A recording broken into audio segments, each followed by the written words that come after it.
नमस्कार। क्या आप जानते हैं कि उत्तर प्रदेश के नोएडा में उत्तर प्रदेश की सबसे ऊंची इमारतों में से दो इमारतों को 22 मई 2022 को गिराना है।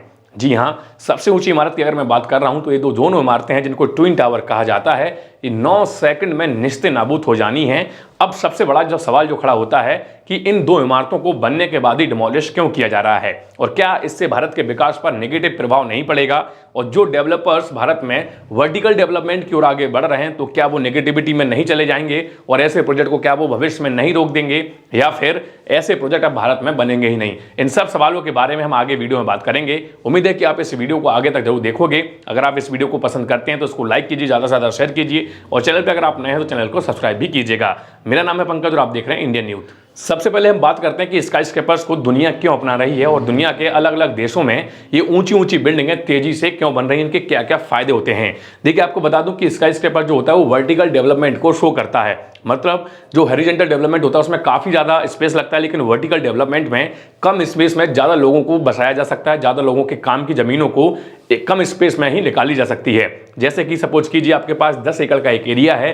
और 10 एकड़ में अगर आप 1000 मकान बना सकते हैं तो वो आप 1 एकड़ के एरिया में वर्टिकल डेवलपमेंट में भी कर सकते हैं। बाकी के एरिया में आप नेचुरल चीजें, प्रकृति को बैलेंस करने की चीजों को स्टेब्लिश कर सकते हैं। जैसे कि आप पेड़ पौधे लगा सकते हैं, आप साफ सफाई के लिए कुछ प्रोजेक्ट्स वहां पे स्टेब्लिश कर सकते हैं, वहां बैंक्स, स्कूल्स, हॉस्पिटल जैसी चीजें बना सकते हैं। और अगर कम जगह में ज्यादा लोग रहेंगे तो यकीन मानिए वहां पे साफ सफाई भी बेहतरीन होती है। इसका जीता जाता एग्जाम्पल है दुबई में ज्यादातर जो डेवलपमेंट होता है वो वर्टिकल डेवलपमेंट होता है। इसी वजह से दुबई काफी साफ है और वहां पर काफी ज्यादा सक्सेसफुल ऐसे प्रोजेक्ट्स हैं जो आज तक बन चुके हैं, और दुनिया की सबसे ऊंची बिल्डिंग बुर्ज खलीफा भी दुबई में भी स्थित है। तो दुबई को देखकर एक चीज तो हम समझ सकते हैं कि वर्टिकल डेवलपमेंट वास्तविक रूप से किसी भी विकसित देश के लिए बेहद ज्यादा इंपॉर्टेंट, बेहद ज्यादा महत्वपूर्ण है। खासकर भारत के लिए बेहद ज्यादा महत्वपूर्ण है, क्योंकि भारत के जो भी बड़े बड़े शहर हैं, चाहे वो दिल्ली हो, मुंबई हो, हैदराबाद हो, पुणे हो, आप देख लीजिए सारे शहर आज ओवर पॉपुलेशन हो चुकी है यहाँ पर, और यहाँ पर इतना ज्यादा कंजेस्टेड एरिया हो चुका है कि रिसोर्सेज की भारी कमी हो चुकी है। और आने वाले भविष्य में जो लोग यहाँ आना चाहते हैं उनका आप समझिए कि उनके लिए बिल्कुल भी जगह इन शहरों में नहीं बची। इसलिए वर्टिकल डेवलपमेंट को बड़े बड़े देश अपना रहे हैं। अब मैं आपको बताऊं कि भारत में जो नोएडा में जो बिल्डिंगों को गिराया जा रहा है उनको क्यों गिराया जा रहा है और इससे कैसे एक नेगेटिव प्रभाव आने वाले समय पर पड़ेगा, और कैसे भारत का विकास जो वर्टिकल डेवलपमेंट की वजह से तेजी से हो सकता है वो शायद विकास उस तेजी से नहीं हो पाएगा। मैं आपको बता दूं कि नोएडा में सुपर टेक ट्विन टावर नाम की 2 बिल्डिंगों को बनाया जा रहा था, और ये दोनों बिल्डिंगें अभी तक लगभग 40 फ्लोर तक बनकर कंप्लीट भी हो चुकी हैं। लेकिन पिछले दिनों मतलब लगभग 4 साल से इस पर सुप्रीम कोर्ट का कुछ चल रहा था, केस वगैरह चल रहा था, और अभी पिछले दिनों इस पर आदेश आ चुका है कि 22 मई 2022 को इन दोनों टावर्स को गिरा दिया जाएगा। आपको बता दूं कि भारत का ये पहला ऐसा केस है, मतलब आज के पहले भारत में कभी भी इतनी ऊंची बिल्डिंगों को नहीं गिराया गया। ये पहली बार भारत के उत्तर प्रदेश के नोएडा में किया जाना है। अब देखिए, जब भारत में ये हुआ नहीं है तो इसके लिए एक्सपीरियंस बंदों को अब्रॉड से बुलाया जा रहा है। मतलब बिल्डिंगों को गिराने के लिए अब्रॉड से एक्सपर्ट आएंगे, वो बिल्डिंग को गिराएंगे। आपको एक चीज बता दूं कि इन दोनों बिल्डिंगों को गिराने के लिए लगभग 4000 किलोग्राम बारूद का उपयोग होगा, और 4000 किलोग्राम बारूद आप समझ सकते हैं कितना बड़ा क्वांटिटी होता है, और उसकी मदद से इन बिल्डिंग्स को 9 सेकंड के अंदर गिरा दिया जाएगा। अब सवाल यह आता है कि भाई इन बिल्डिंगों को क्यों गिराया जा रहा है। देखिए, सरकार ने जो रीजन दिया है कि भाई ये जो बिल्डिंग हैं ये रूल्स के अगेंस्ट बनी हैं।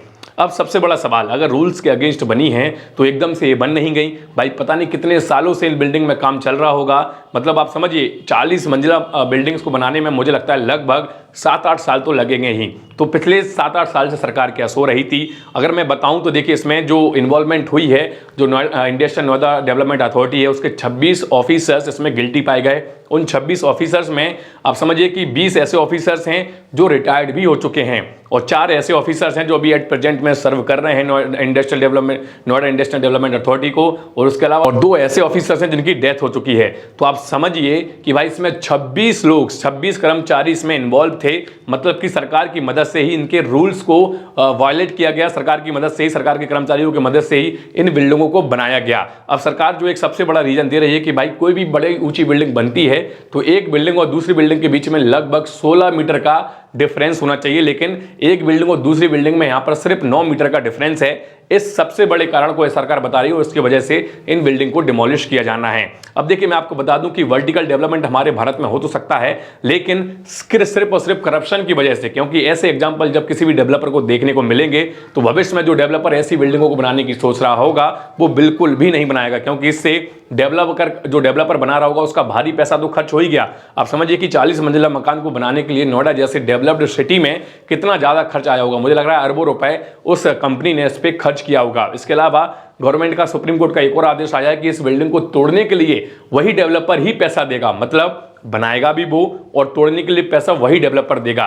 तो कहीं ना कहीं मेरे हिसाब से इसमें सरकार की बहुत ज़्यादा गलती है और साथ साथ डेवलपर की भी गलती है। डेवलपर को सारे रूल्स फॉलो करने थे, लेकिन सरकार की जिम्मेदारी होती है कि कोई भी ऐसा डेवलपमेंट अगर हो रहा है तो उस पर रोक लगाए समय पर, जिससे समय की और पैसे की बचत की जा सके। जैसा कि मैंने आपको बताया कि वर्टिकल डेवलपमेंट की वजह से बहुत सारी चीज़ें पॉजिटिव वे में जा सकती हैं, लेकिन जब ऐसे एग्जाम्पल्स हमें देखने को मिलेंगे तो शायद भविष्य में हमारे देश में ऐसे ऊंची ऊंची बिल्डिंगें हमें देखने को नहीं मिलेंगी।